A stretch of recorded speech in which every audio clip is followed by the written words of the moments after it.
এরপরে প্রশ্ন হলো, স্ত্রী তালাক দেওয়ার পর সেই স্ত্রীকে সাথে সাথে গ্রহণ করা যাবে কিনা, বিস্তারিত বুঝিয়ে দিবেন। যদি কেউ স্ত্রীকে তালাক দেন তাহলে সেই স্ত্রীকে আবার সাথে সাথে ফেরত নেওয়ার সুযোগ থাকবে যদি সেইভাবে তালাক দেন, যেটাকে বলা হয় প্রত্যাহারযোগ্য তালাক। প্রত্যাহারযোগ্য তালাক কোনটা? আপনার স্ত্রীকে আপনি তালাক দিয়েছেন এক তালাক। কয় তালাক? এক তালাক দিয়েছেন। যখন তালাক দিয়েছেন তার মধ্যে আপনি ফেরত দিতে পারবেন। যদি জীবনের আগে একবার দিয়ে থাকেন, এটা দ্বিতীয় তালাক হয়, তাহলেও ফেরত নিতে পারবেন। আর যদি জীবনে এটা আপনার তৃতীয় তালাক হয় তাহলে সেক্ষেত্রে আপনি আর এটা ফেরত নিতে পারবেন না। বিধায় আপনার জন্য কোনো অবস্থাতে জায়েজ হবে না, হারাম হবে আপনার স্ত্রীকে প্রত্যাহার করা বা স্ত্রী হিসাবে, স্বামী স্ত্রী হিসাবে থাকা যদি তালাক কয়টা হয়? তিনটা হয়ে যায়।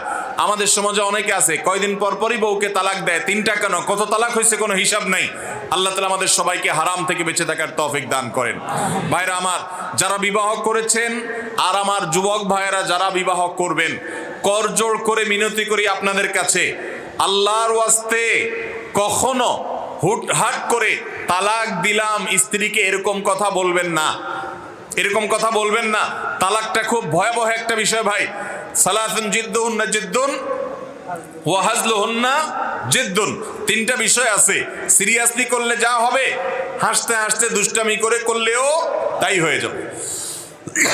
অনেক ভাইরা আছেন যারা বলে আমি আমার স্ত্রীকে তালাক দিয়েছি ভয় দেখানোর জন্য। ভয় দেখানোর জন্য যদি আপনাকে একটা ছুরি নিয়ে আমার বুকে জোরে আঘাত করে ঢুকাই দেন ভিতরে, ভয় দেখানোর জন্য করছেন, আপনি মারার উদ্দেশ্যে করেন নাই। মারা যাবো কি যাব না আমি? কি বলেন? আপনি কারোর পেটে যদি ছুরি ঢুকাই দেন, কারোর বুকে যদি ছুরি ঢুকাই দেন, লোকটা তাকে মারার উদ্দেশ্যে দেন নাই, আপনি ভয় দেখানোর উদ্দেশ্যে দিয়েছেন, কিন্তু জায়গা মতো লেগে গেছে, লোকটা মারা যাবে কি যাবে না?